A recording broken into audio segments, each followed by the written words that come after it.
Welcome everybody to the Clapper Report. I'm your host, Damien, alongside my co-host, Justin. What's going on? Today, we're just going to do a quick introduction of the two of us, our background with hockey, and our love for sports in general. Also, we do want to touch base on this year's playoffs. It's going to be a crazy one. That's the only thing bringing me joy right now, actually. So I'm excited.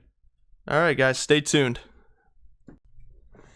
Hey guys, so I figured that we would give a quick intro to us since you guys don't know who the fuck we are for the most part. So like I said before, I'm Justin and I'm probably the only Canucks fan on Long Island. I mean, I'm going to have to agree with you on that one. I mean, I've seen like 2 fans in each game at the Coliseum. That's my favorite part. When we go to the Canuck Islander games and there's literally 3 of you. No, but again, I'm Damien. So it's nice to finally sit down and talk. As most of my friends know, I am an Islander fan. The pretty stereotypical Islander fan here on Long Island. So Best New York team. I would agree. I can't stand the Rangers. I absolutely hate them. So kind of glad to see Jersey. them. Oh, Jersey. I wasn't even going to talk about them. Well, see, that's how I actually started being a Canucks fan, actually. So my first game that I watched was the 2009-2010 season, and I caught a game on Versus Network. I don't know if you remember Versus. Versus, yeah. It sucked. But and so the game was Devils and Canucks, and I was sitting down. It was like 10 at night, and I go, "Who the fuck are these people?" Right? I saw this blue whale on the screen, and I was like, "All right, I got to sit down and watch this." And the Canucks wound up smacking the Devils. And I was like, well, I don't want to like a team from Jersey, being from the island. I knew I get bullied by everybody. So I was like, you know what, fuck it. I'll be a Canucks fan.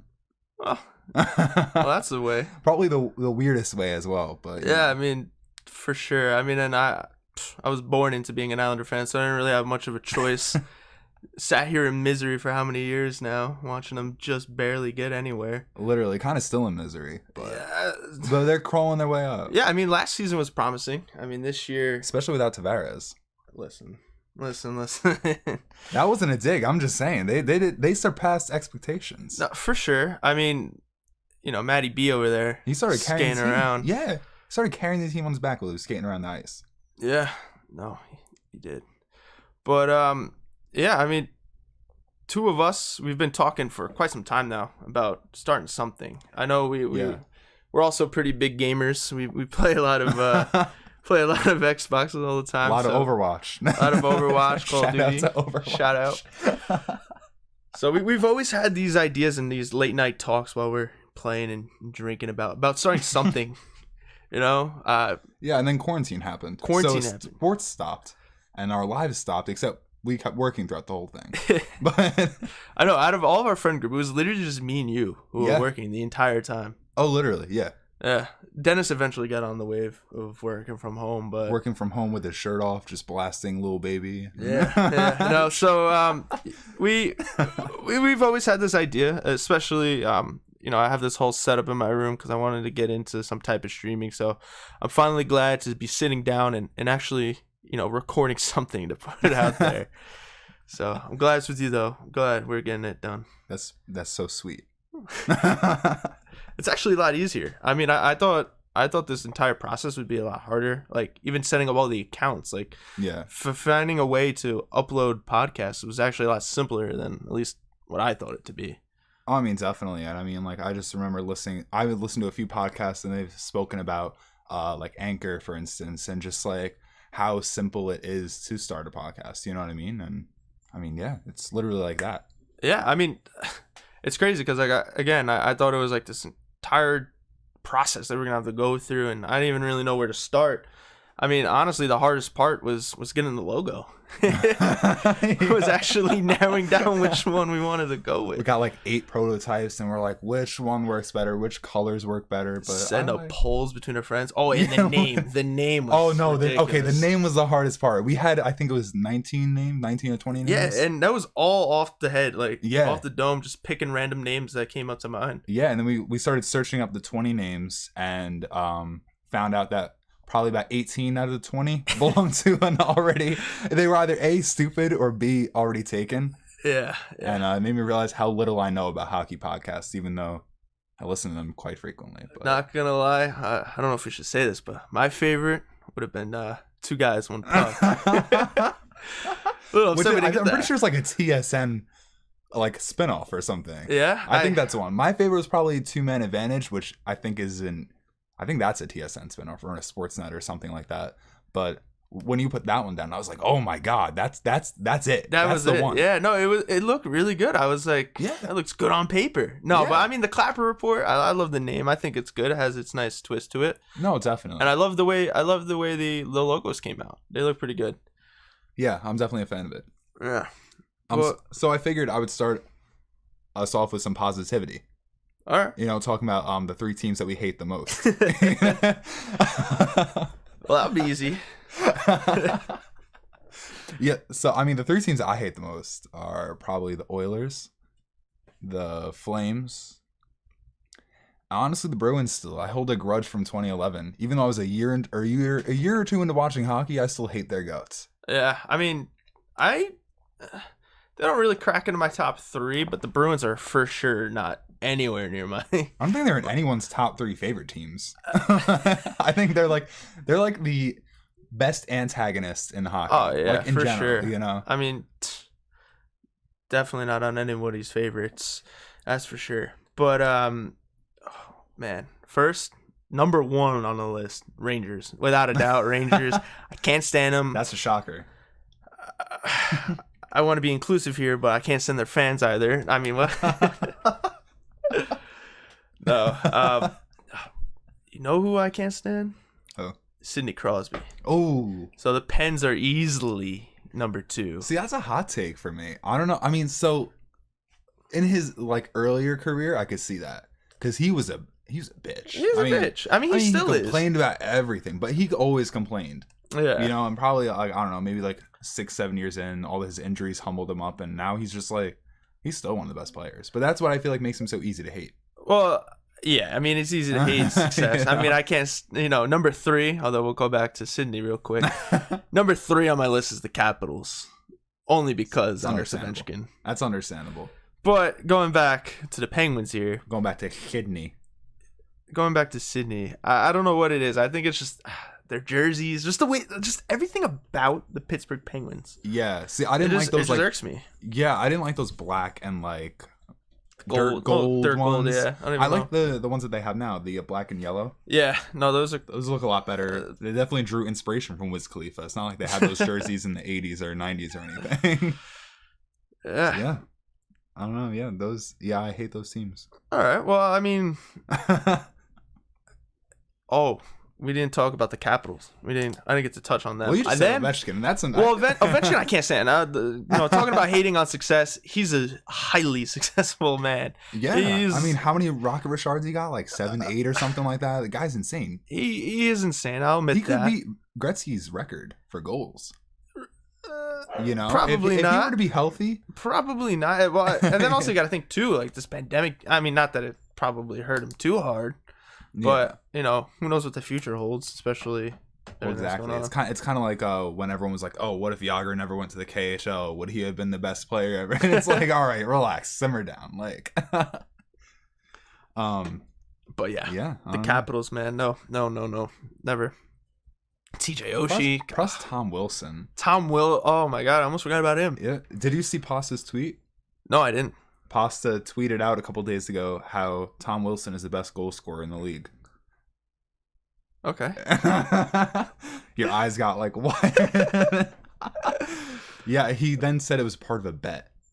So okay. I don't know what that bet had to do with them. Like, I guess they're friends or something. Well, yeah. I mean, that's another interesting thing is because all these guys are sitting in that hotel together now. With the bubble. You got to think about it. Like, I know we'll touch base on the playoffs a little later on, but really quick, like all these guys are going up against each other, hitting each other for all game long, and then they're going into the same hotel room, passing each other, eating in the same areas.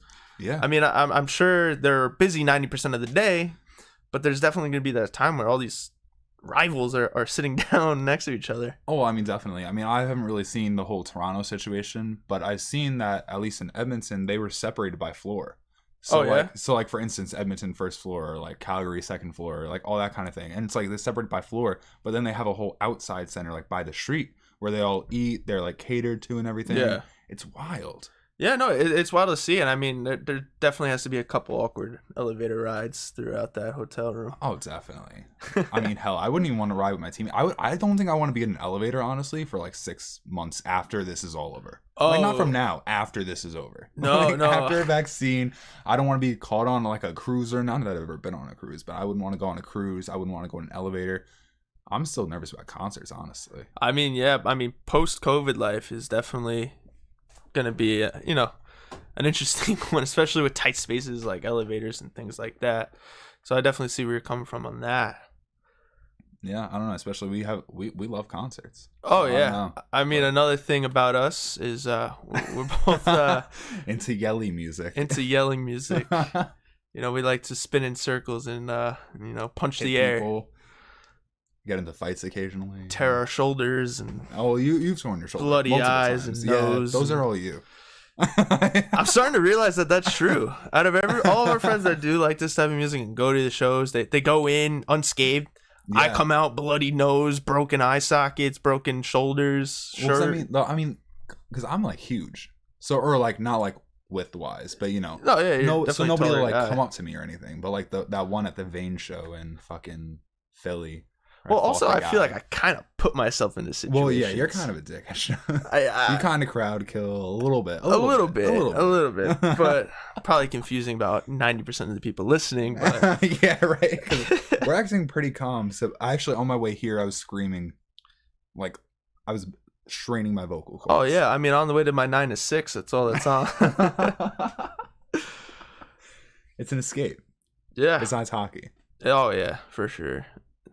But now that we talked about the 3 teams we hate, yeah, if you had to pick 3 teams that you like, who obviously Canucks number 1. Yeah, you got 2 others. Canucks. What are we looking at? My second's probably the Islanders. I've always had a soft spot for the Islanders. I felt like they always got the short end of the stick. Okay. Well, I mean, like, all just right. think back to our high school. The amount Rangers fans can be dicks. Oh yeah, they can be dicks. They can be. My dad's a Rangers fan. He might be listening. Shout out Captain Keith. But what's it called? But yeah, it's like they're usually dicks. Oh, I mean, it's like Giants and Jets fans. That's my entire life right there. Yeah. So that's why there was always a soft spot. And as I started watching more hockey, like that's local to us, the Islanders were probably the team that I watched the most out of them. I did love Tavares before he left. Okay. Now it's shifted to Barzal. Oh, Matty B. Yeah, shout out to him. Like 3 days birthday before me. Let's go. I know. It isn't crazy how close in age he is to us. He's literally 3 days older than me. That's it. It's like insane May, like whatever, see. 97. Yeah, it's crazy. And my third team, I think it might be the Montreal Canadiens. Yeah, I love the history of them. It's a beautiful city. I mean, from the pictures that I've seen, I've never been there. I've never left the country, but it appears to be a beautiful city. You know what's funny is actually my dad says the same thing. He likes them, just from the history standpoint, especially definitely. almost like the Yankees of like hockey. I guess Yeah, you could say. And they don't have the cocky fans like Toronto does. Oh, for sure. No offense, Toronto fans. All offense. Well, half offense. Well, actually, I feel like we should be a little neutral here. I take that back. Yeah, this is our first episode.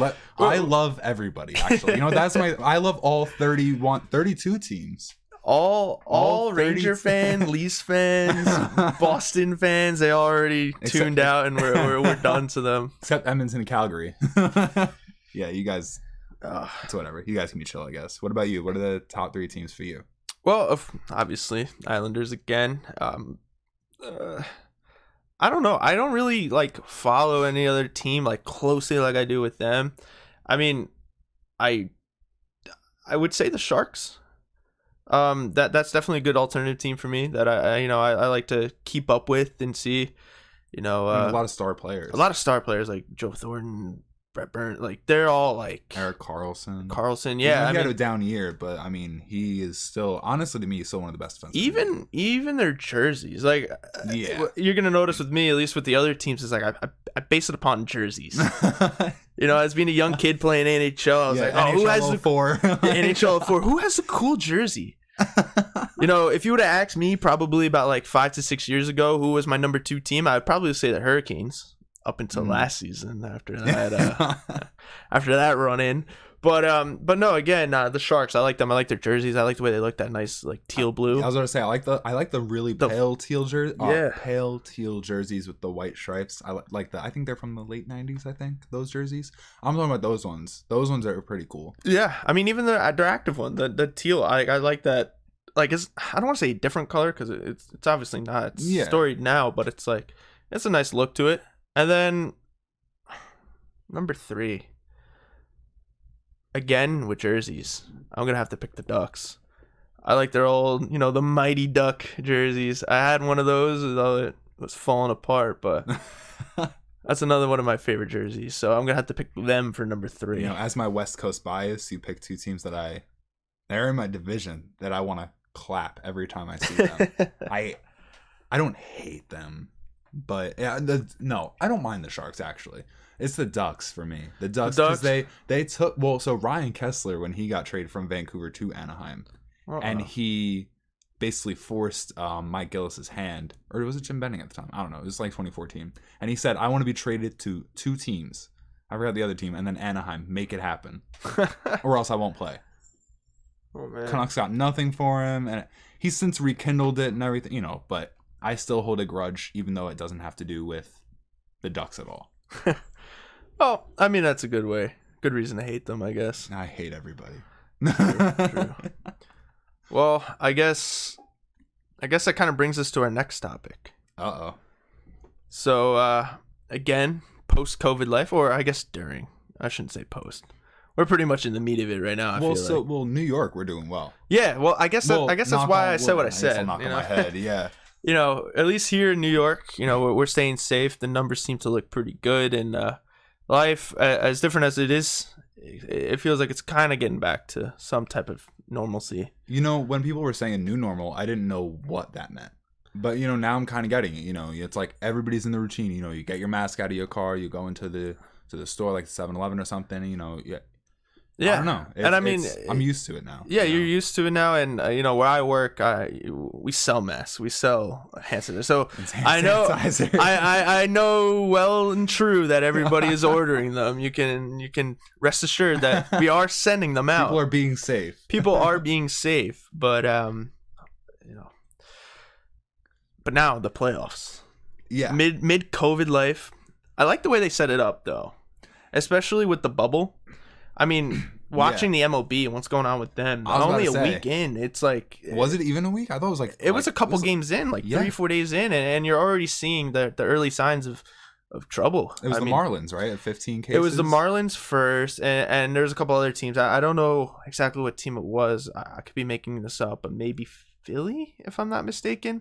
Yeah. I could totally be wrong on that, but there's other teams involved now that you're seeing a couple cases, and they're sending their players home. Yeah. But I mean, like, what do the Marlins do when 20 of their players are gone? Well, yeah, exactly. They need to like postpone, I guess, their games. I mean, obviously, I don't follow the MLB like as much as you do. Yeah. But like, I mean, I think a big thing that the NHL did, like you said, is the bubbles. Yeah, I mean, keeping everybody into 2 cities, Western and Eastern Conference. But like MLB, I'm pretty sure they were traveling. Yeah, yeah, they were traveling. Everybody had their hometown where they played, and it was ridiculous because you're looking at it now. Everybody's getting sick, and it's just going to travel everywhere throughout that league. Yeah, the bubble is the only way to go, at least in my opinion right now. And this is good case studies right here. I mean, we have the NHL and the NBA. So the 2 good case studies for the NFL to look at, because I know they're talking about going city to city. Which is just not I don't understand how you could have so many people weigh in a conversation and not come up with something better than to travel, just like as if nothing's happening. Yeah. Because regardless of how safe you are at an airport or private airport, it doesn't matter. No, this is like, I don't know. I don't want to get too heavy into the virus with it, but it's like, because, this is a lot of people's escape, especially with sports starting back up. True. It is an escape, but I don't know, man. I don't know, but I mean, again, it brings us back to the idea of the bubble, though. Yeah. The bubble is for sure the way to go, and I'm glad the NHL did it. I'm glad that, again, the NBA did it as well, but we're going to see how it actually works out. And before, we were talking about how awkward it must be for those run-ins with the players. Yeah. And all those guys sitting in, eating together, and that, looking at the playoff, looking at the bracket with the qualifiers, like all these all these teams. I mean, I'm so it's goosey. what is it? It's 24 teams, right? 24. Yeah, 24 teams. It's this is a playoff. This is it. What would you pick as like excluding Vancouver, excluding the Islanders? Well, what's the matchup that you're looking forward to, that you're actually gonna watch in on? Well, I'll tell you what I'm not going to watch. I'm not going to watch Nashville, Arizona. Even though I do like it. I don't think their fans are going to watch that. I hate ragging on other people's fans because I get it. They're struggling. They're both southern markets trying to struggle. But that's the thing. It's like Arizona plays a boring style of hockey. Nashville plays a defensive style of hockey. It's very akin to the Devils. The Devils do the same thing, and the Islanders were doing it for a while too. That kind of not a trap style like the Devils were doing in the late 2000s, but it's like they're it's a not heavily the defensive most team. Yeah, it's not the most fun thing to watch. So regardless, Nashville, Arizona, I wish them both luck, but I'm probably going to be watching, if I had to pick outside of Vancouver, the Islanders, I'd probably be watching Carolina and the Rangers. I feel like that is the most even matchup. I feel like it has the most potential to have, I guess, like rewatchability, Yeah. No, it's for sure going to be. I feel like they match up very evenly. Yeah. You know what I mean? Now that you're saying it, now looking at it, I almost agree with you there. I mean, because what? You look at Carolina, they have Teravainen, Aho, Svechnikov, Slavin, Pesci, all these guys on this team. And the Rangers are up and coming. They did the quickest rebuild. I'm sorry. I know you don't want to say it. I don't want to talk about it. I don't want to talk about Panarin. I don't want to talk about any of that. But I mean, we have to, though. If you're going to analyze the series, you need to talk about Panarin. I mean, he's a hard trophy finalist. Panarin, that was the guy's insane. He's nuts. And I didn't expect him to really blossom in New York and MSG, but he has. And he's thriving. Especially with all the media and everything. He is living his best life. Yeah. No, I mean, Islanders shut him down Thursday. Not a single shot. I just want to point that out. During the season, he was kind of messing us up, but we won't talk about that. We're only talking about a game that didn't count. Well, because it's a new season, though. If you think about it, I mean, that's the whole thing with the training camps the past few weeks. It's like a new season. It's a new start. Well, yeah. I mean, like that exhibition game, like a lot of people, I don't know, but, at least you look at preseason games. Yeah, my generalization, you look at preseason games, I guess you can assimilate this to that. Like, people are like, it doesn't count. They're not going to skate. But those guys were skating. Those guys were. Yeah. It was a playoff game. Yeah, exactly. I mean, too, you have. Because at least Vancouver, I'm just thinking about Vancouver. They had 3 extra defensemen that they brought to Edmonton. And one was regarded as draft bust, Oli Hulevi. They were regarding as draft bust. They played him in the exhibition game the other night. Which, he's a 22-year-old, which is annoying for people to already write him off. But, they were playing him. He had a shot to, get a look at his first NHL game. Jalen Chatfield, Brogan Rafferty, these depth defensemen are getting a chance to play.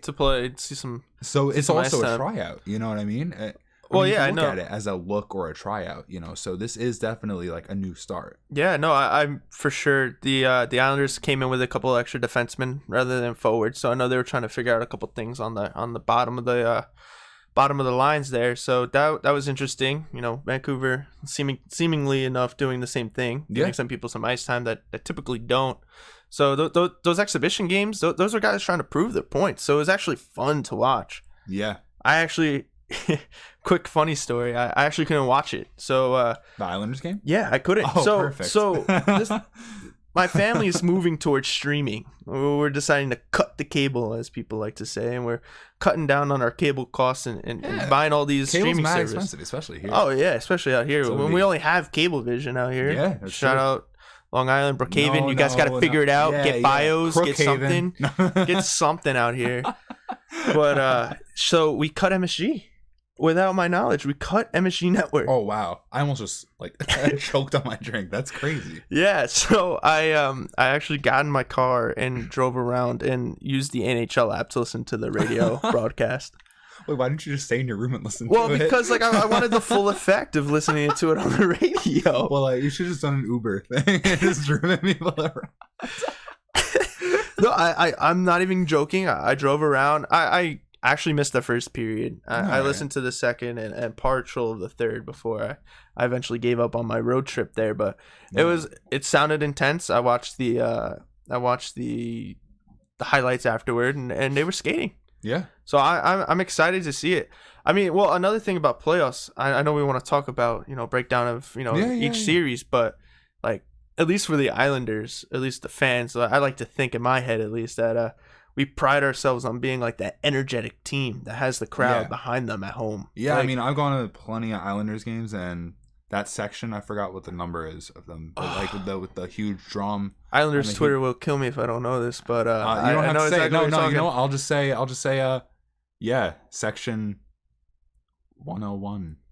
That's not 101. It's definitely like the 200, 300. But no, I know exactly what you're talking about. They go nuts with the drums and yeah, it's great. I mean, even if you look at like post like previous playoff games, like the crowds are nuts, especially when we play in Nassau. Yeah. Especially when we play, and that's where it was going to be this postseason or which playoffs. It would have been incredible there. They would have tore the roof down. But I mean, obviously we're staying safe. Everybody's staying safe, so it's good to see the bubble. Screw it. Open the Coliseum. Open the Coliseum. That's where we're playing. Here first. Open the Coliseum right now. But if I don't see the Ringling Brothers.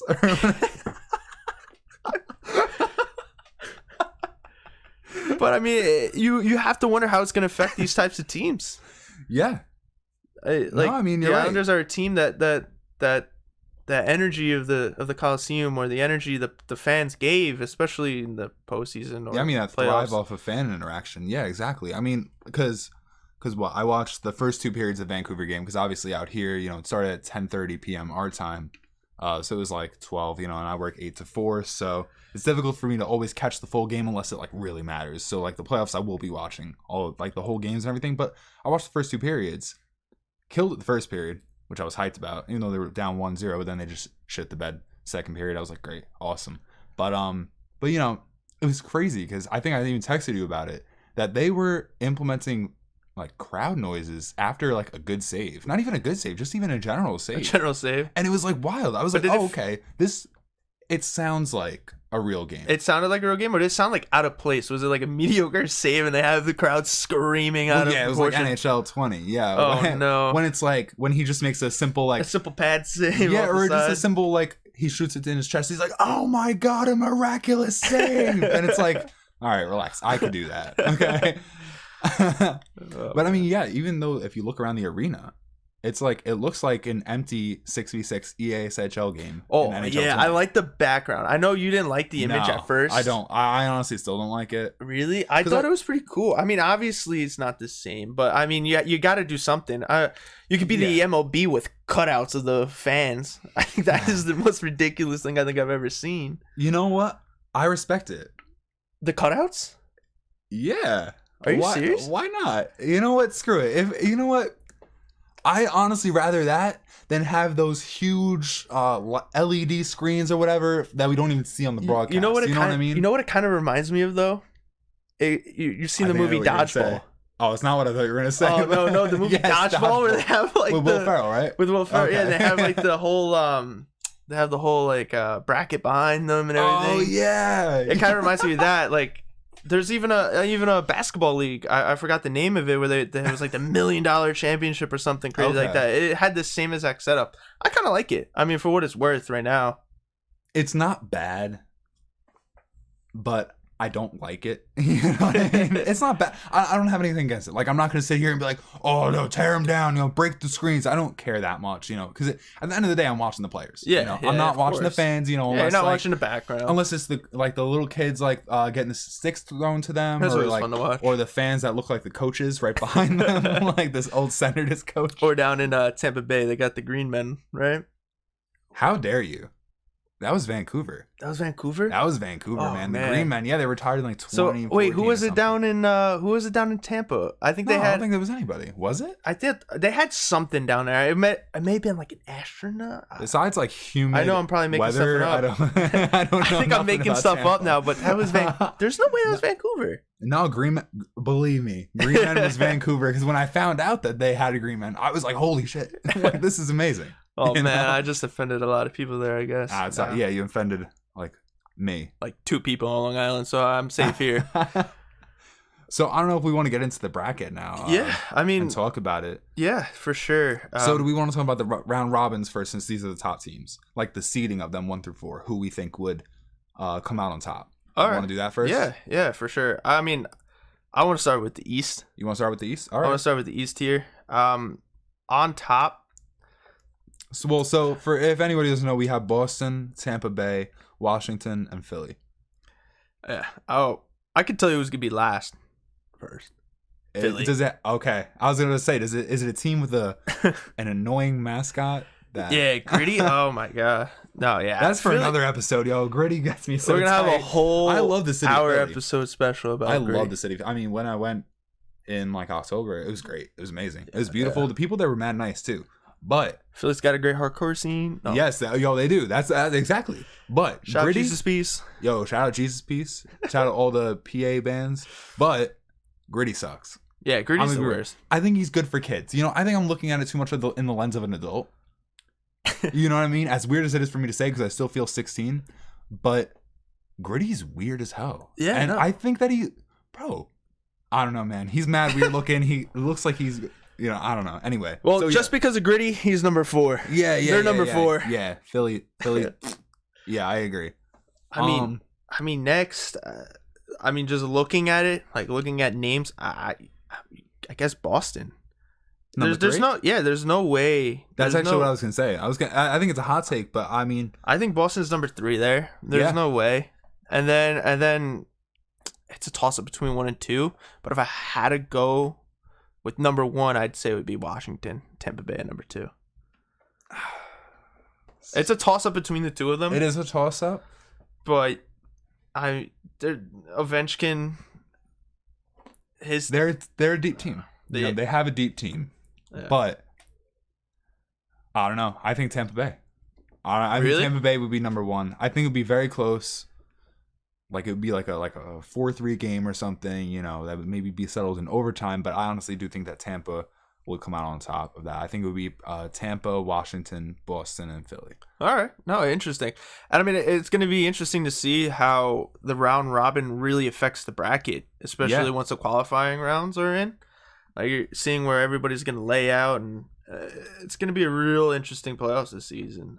No, definitely. I mean, it looks like then too. I mean, I don't know if I'm even reading this right, but so say Tampa Bay were to be number 1, they would be versing either Toronto or Columbus. Yeah. Which would be really funny if Tampa and Columbus were to verse each other again. After, I know it's been beat to death like a dead horse, but that collapse, I still can't get over it over a year later. But yeah, so that's my at least picks for the Eastern round robin. For the West though, West, I mean, I honestly think it goes to the exact way it's seeded right now.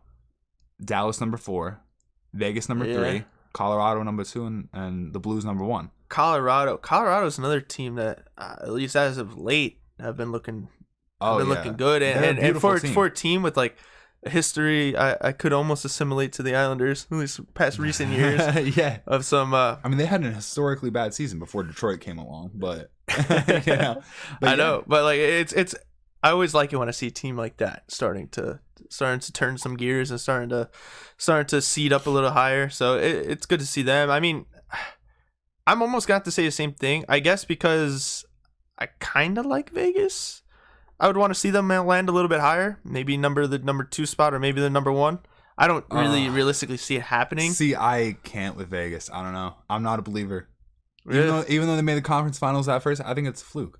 And everybody has them as favorites. Everybody has. I don't see it. I don't see them being all the way through the bracket. I don't see them being number 1, especially going deep into the playoffs. I don't think many people do, but like at least for the quick burst and the quick first couple of rounds, I see them being a very strong team. Yeah, I mean, I don't know. Of course, we'll find out as we go. I'm just bitter. But now the qualifying round, that's something new. Best of 5, which is odd. Yeah, I didn't think that this would ever be a thing. I mean, honestly, I thought the season was going to stop. So this alone is like a shock to me, and it's a good shock. Yeah, no, it's for sure a good shock, and in my opinion, I feel like it gives each team a chance. Yeah, because like especially coming off such a long break, and of course they did have the exhibition game where it was a little bit of a warm up, a little bit to bring you up to speed. Mm-hmm. It gives you a couple of games to skate around. It gives you a couple of games to get used to that crowd, or lack thereof, and kind of get used to the way the game flows. I mean, taking 4 or 5 months off, almost 5 months off. Yeah, about 5 months. They're going to need 4 since they started training, but yeah. they're gonna have to go right into top gear from zero. So yeah, I mean they're expected to start over and be in like postseason form. Of course, yeah. That's what this playoff this year is going to turn into. It's going to be who could turn the gear on and who could keep it on. Yeah. I know that's like a very, very generic, cliche term. We need there. The pucks in deep. Keep win the battles along the boards. But I hate them. Almost like I hate oh, thank God it's Friday. But this Friday, I actually believed it for once. Yeah. I was like, thank God it's actually Friday. I hate these cliches, but it's true. I mean, it's going to be the team that can figure it out. Yeah, definitely. I figure it's going to be a total different sport than what we're used to and what these teams and these players are used to.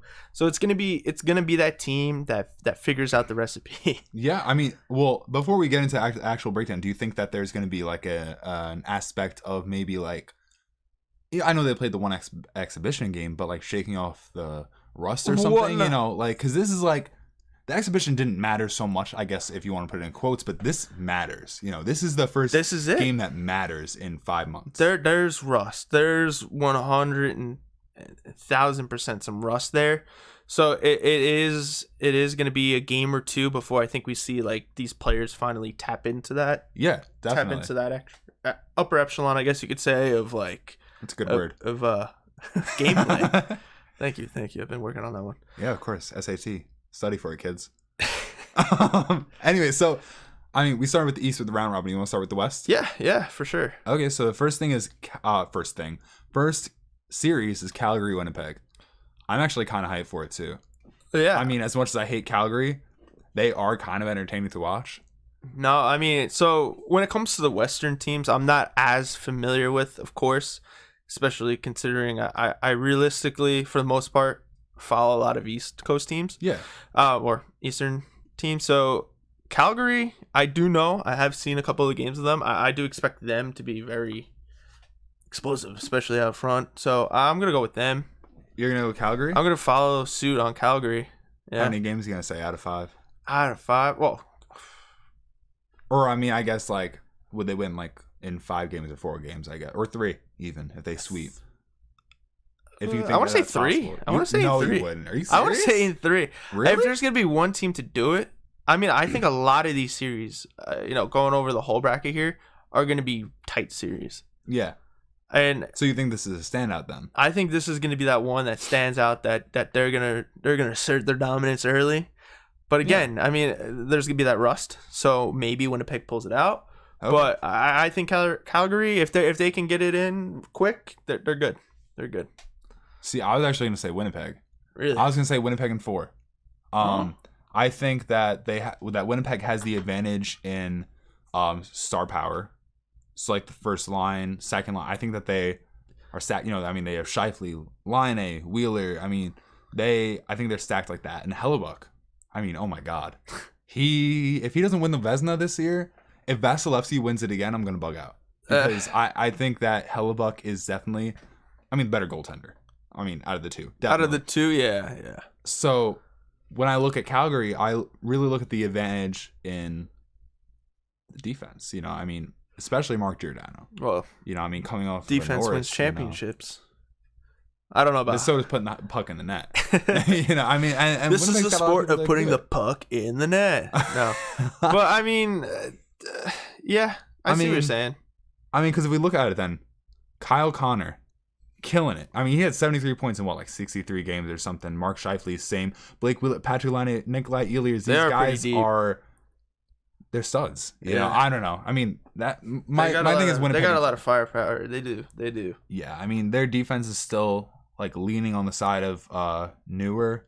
They have Josh Morrissey and Neil Pionk, but I don't know. I think Winnipeg. All right, I can see where you're coming from on that one. All right. Next one. This one. The Battle most of the boring series of the entire qualifying rounds here. No, Nashville, Arizona. Nashville. You think so? Easily. Me too. Me too. Arizona can't even keep a G.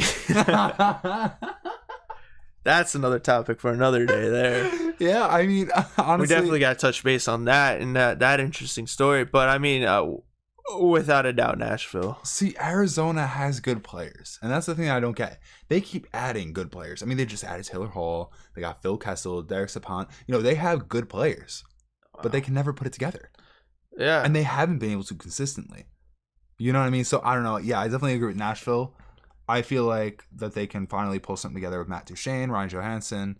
I mean, Mikael Granlund, I hope that he can step up for Nashville. Yeah, they have a lot of big names that like you need to see. I mean, especially their defense. You need to see that move along. Yeah, I mean, then they have Ryan Ellis, Matthias Ekholm, and last but not least, Roman Josi. I mean, the guy should win the Norris this year. If he doesn't win the Norris this year, again, I repeat, I'm gonna bug out. You know what I mean? It's like, yeah, stud. I think Nashville I'm gonna say in 5.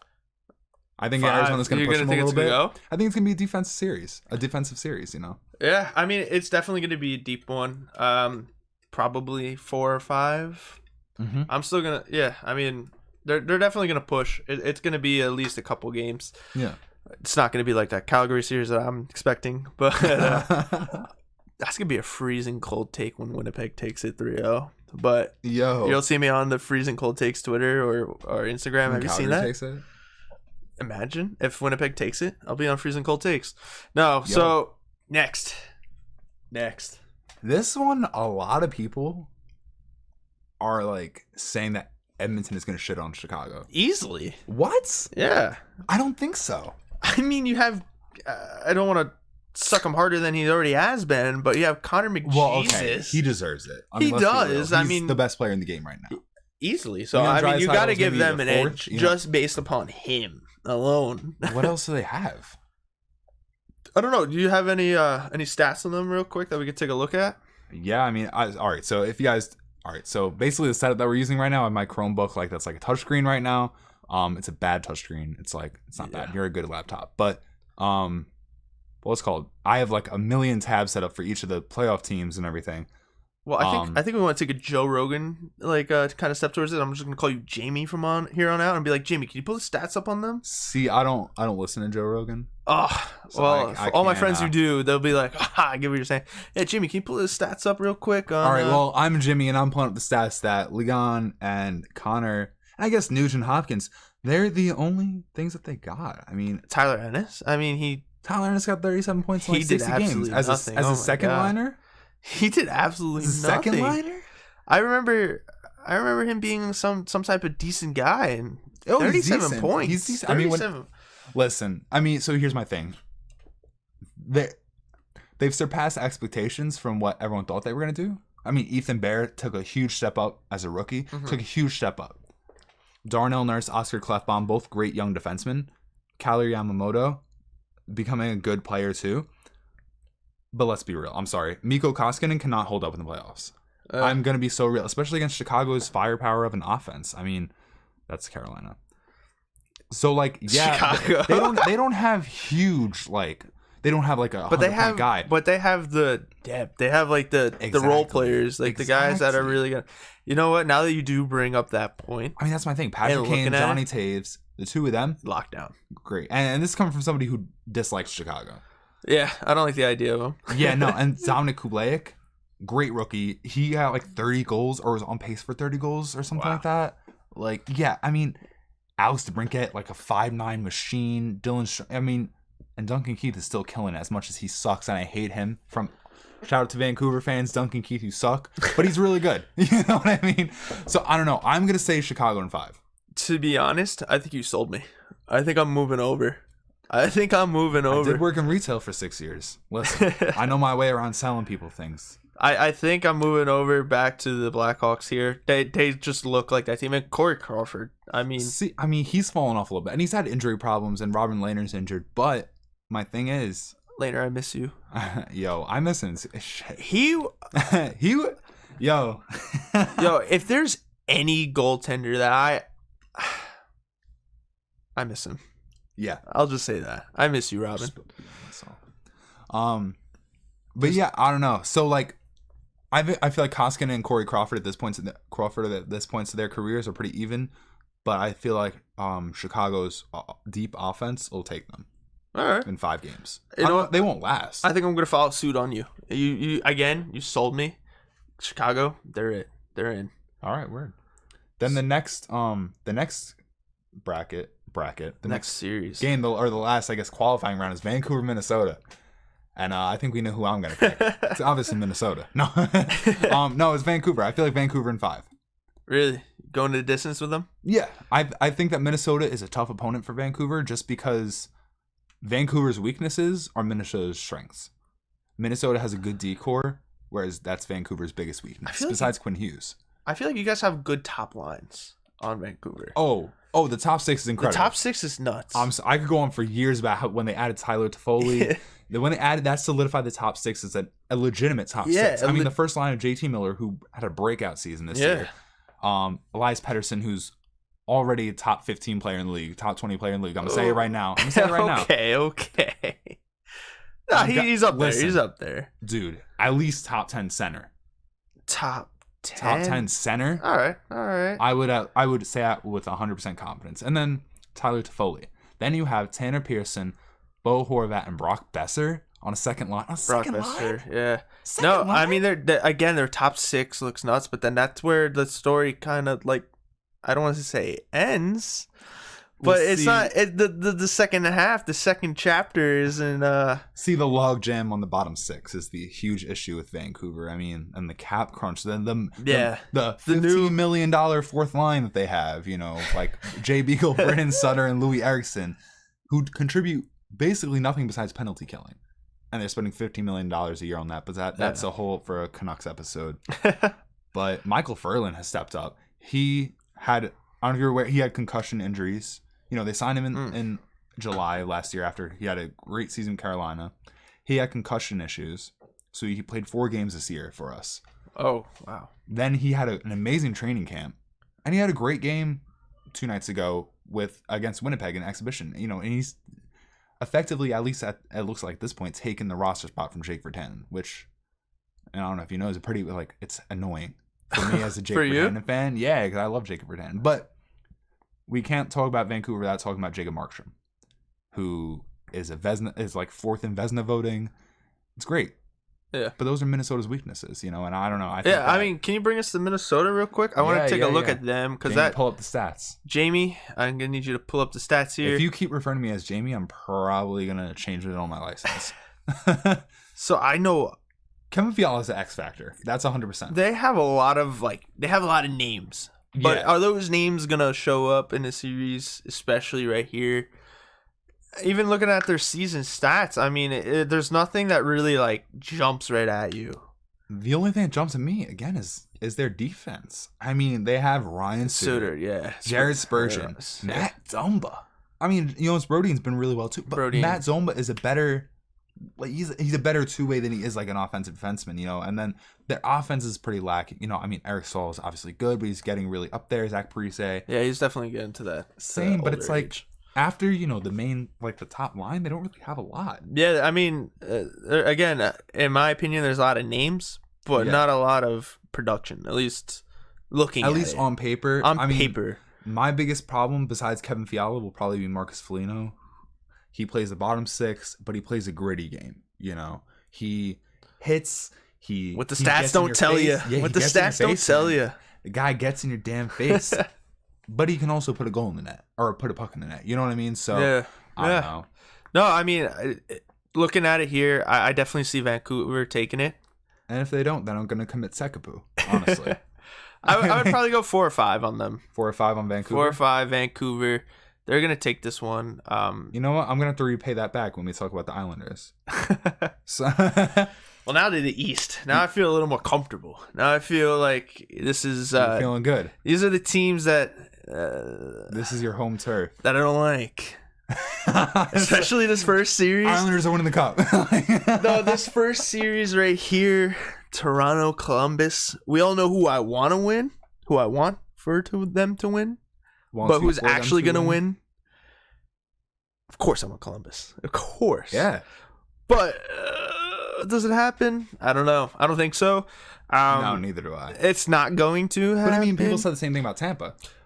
Didn't Columbus do something last season too? I mean, swept them. They swept. They swept Tampa. Yeah, I knew it was something. Last season, yeah. I knew it was something. They did something. It seems like nuts. so long ago. I know. Of COVID. Yeah.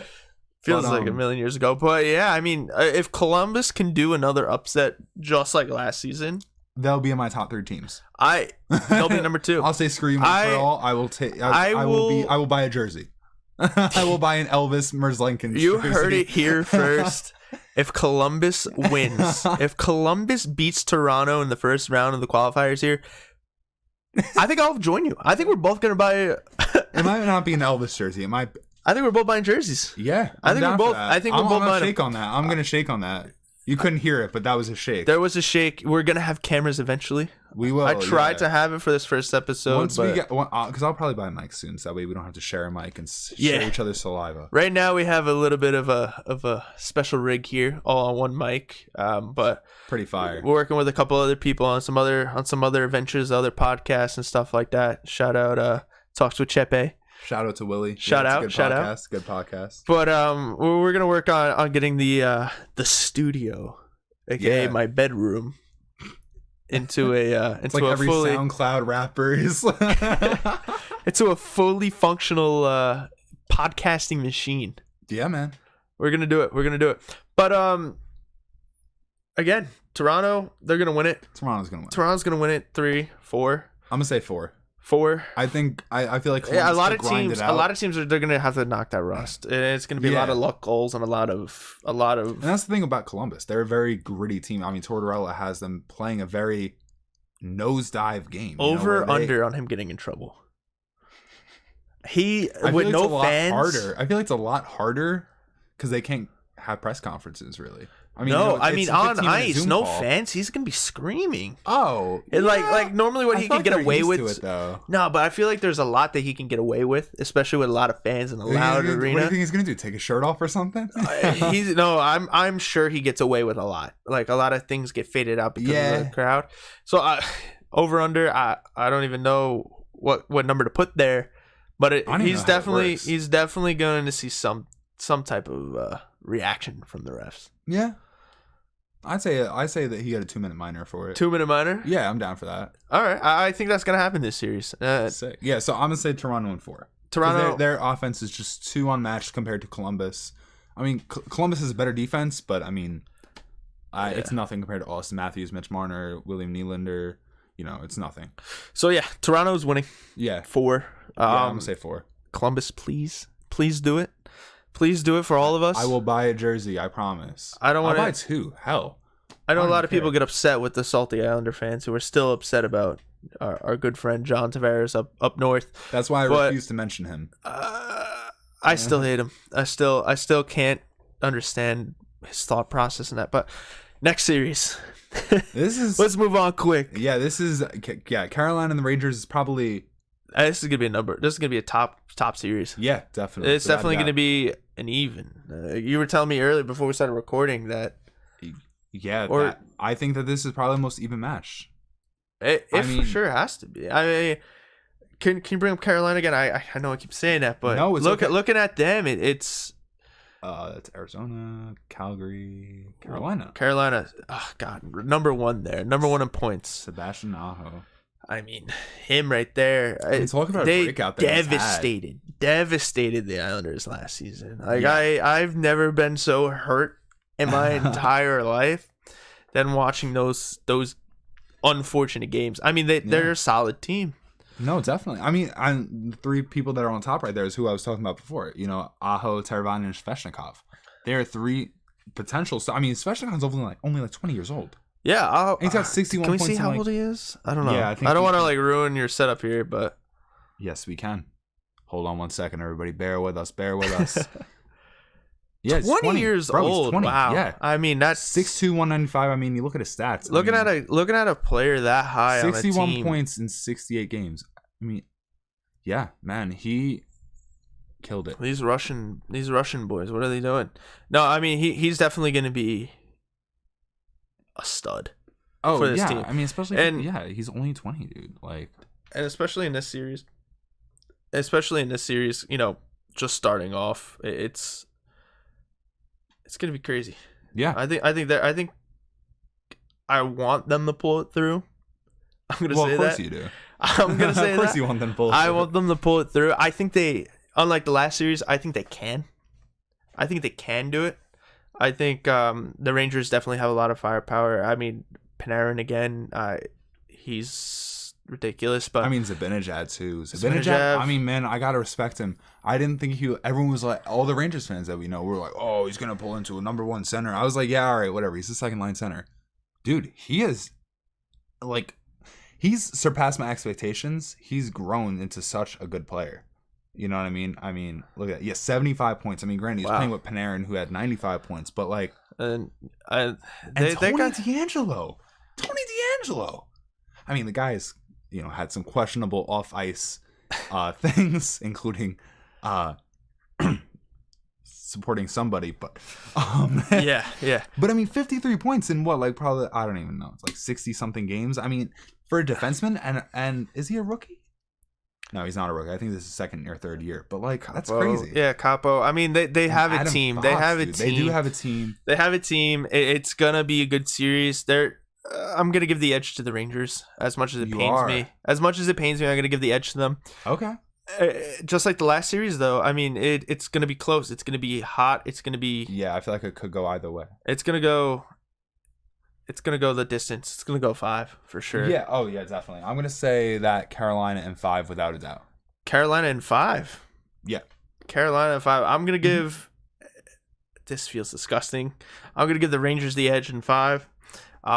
But again, I think just as easy as the Rangers can do it, Carolina can. So that brings us Pittsburgh to my and Montreal. other team. I was about to say one of your favorites. One of my favorites, Pittsburgh. Okay, and Montreal. That's going to be another amazing series. This bracket is nuts. At least in the good qualifying. matchups. I think it's good matchups. Yeah, no, and then the potential for the next round too. Yeah, I mean, we could talk about like the next rounds in another episode. Yeah, I mean, especially once the bracket fills out and we actually know what's laid out for us. Yeah, definitely something to touch on. I mean, we can speculate based upon round robin, what we thought, but Pittsburgh, man. I think Pittsburgh's gonna win it. Pittsburgh's gonna win. As much as I don't like to say it, I think Pittsburgh's gonna win. Pittsburgh has it. Montreal just doesn't have enough star power. Carey Price hasn't played up to his ability. As close as they ever get, they don't quite have that exact recipe. Yeah, I mean, and their defense isn't too solid compared to, I mean, Evgeny Malkin, Crosby. I don't know why I said Crosby second, but I mean, Crosby, Malkin, and Gensel. I mean, Gensel's coming to a really good player, for the Penguins. Yeah, Penguins are a great team. Swept them last season. But they're still a great team. You can't the shade. You can't avoid them being a solid team. So for sure, I'm gonna go with Pittsburgh, probably in 4. I think it's gonna be one of the shorter series. That's what I was gonna say. Pittsburgh in 4, maybe 3, definitely 4. Yeah. Maybe 3. Gonna be a fun series though. No, definitely. And then last, but certainly not least for me at least, the Islanders and Florida, the Panthers. I've been doing a lot of reading, especially this past week. Shout out The Athletic. You put me onto that. Yes, I Justin did. put me onto The Athletic like last week, I think it was, or maybe even this one. And I've been doing a lot of reading and a lot of just matchup lookouts, and it's looking promising for the Islanders. Definitely. I mean, beginning of the season, this was an Islander team that I thought was going to be at the top of like the league. They had insane.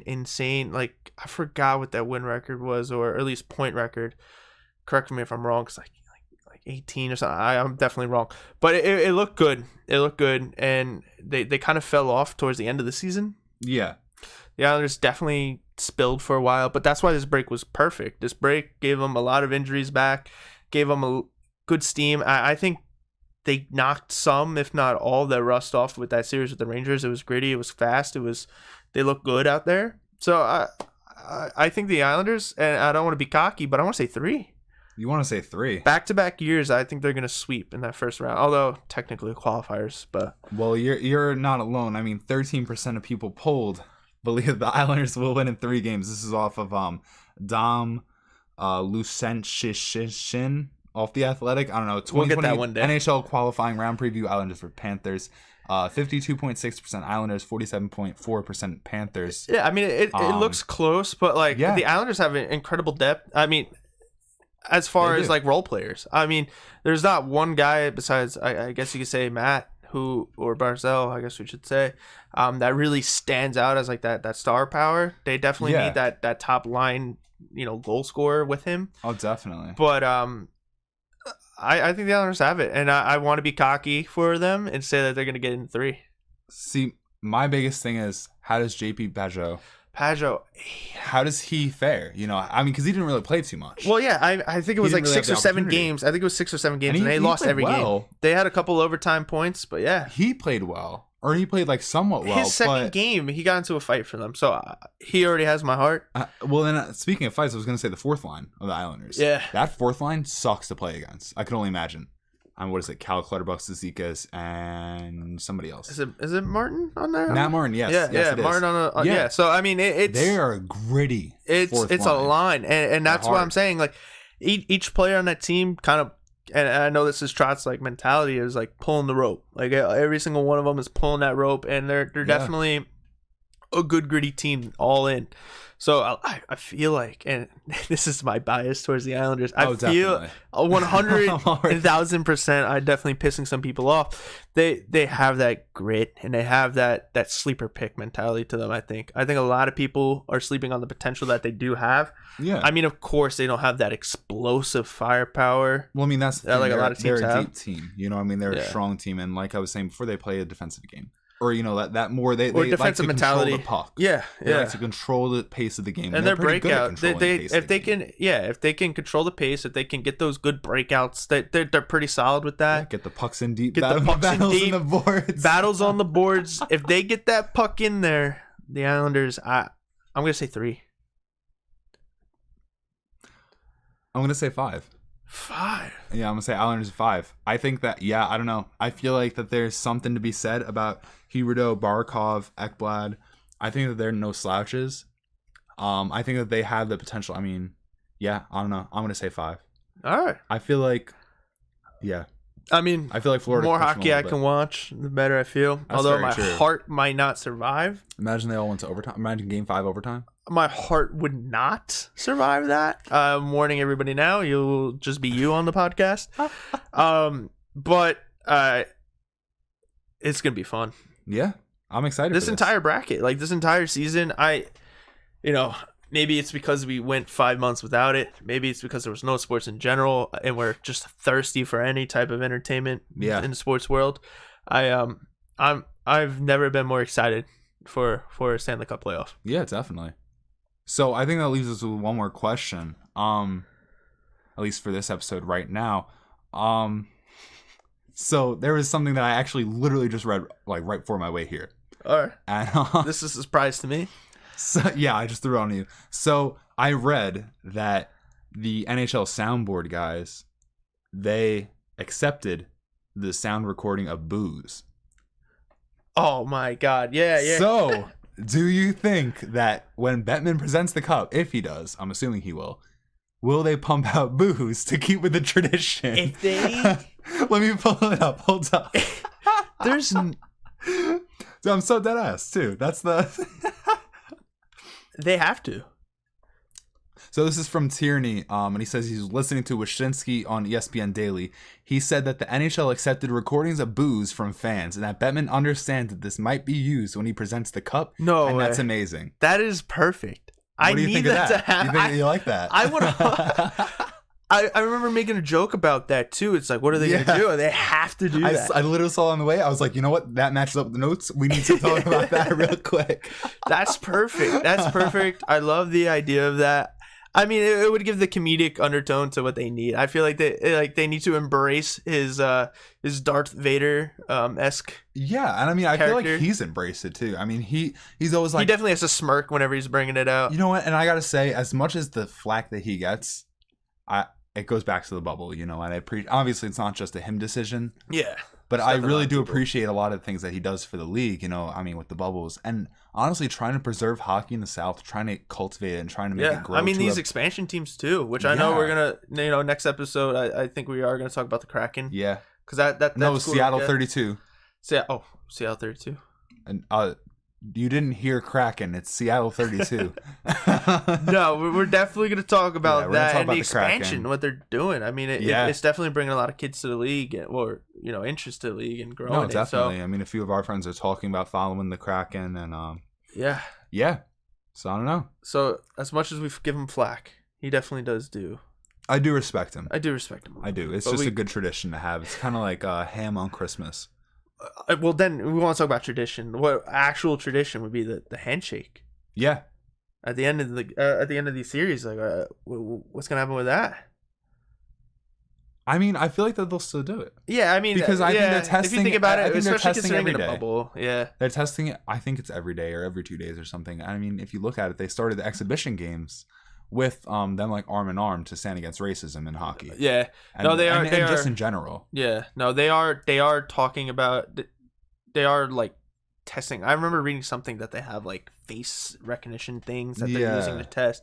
There's a lot of they are testing a lot. So, and of course they're gonna be in each other's face. I mean, the face off. It's in the name. I mean, and whenever Boston plays, Brad Marchand's He's gonna be licking people. He's gonna be licking a whole big lick of. They're gonna have to give him an extra suspension for that. They won't suspend him. They never suspend Marchand. Are you kidding me? Well, I mean, that's true. I do expect him to do that now. I expect him to do something disgusting. Him? Yeah, maybe next he's gonna blow his nose on somebody. Or maybe spit his Gatorade at somebody. Typical Boston fashion. But I think that about wraps it up for this first episode. I gotta say, honestly, it went a lot longer than I thought. I just realized we've been talking for over an hour. Yeah, looking at it, which is pretty wild. But I'm honestly proud of us. That's pretty solid. I mean, starting off, I was definitely a little nervous, but obviously once we moved along, it felt like it flowed. So I hope you guys enjoyed. Yeah, definitely. And listen, I mean, we plan on pumping out episodes every week.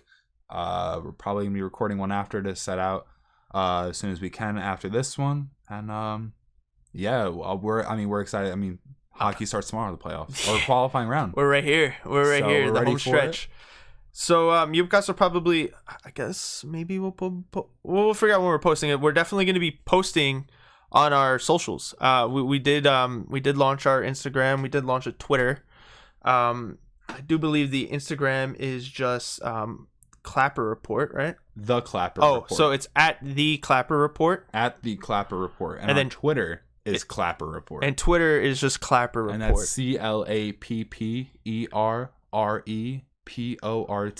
So make sure you guys go follow. We'll always be posting, when we're gonna go live with our episodes and everything like that, and start the conversation. Let us know what you guys think about the bubble, about this season. And let us know what you guys want to hear from us. Yeah. We're a couple idiots, so don't expect too much out of us. Yeah, I mean, this is our first time doing this. So this is our first time, so definitely give us some talking points, give us some interesting takes, and we can't wait to hear from you guys. We'll for sure sit down with it. Yeah, definitely. Sure. Thank you again, everybody. Justin. It's been great. Thank you guys so much, and see you guys next time.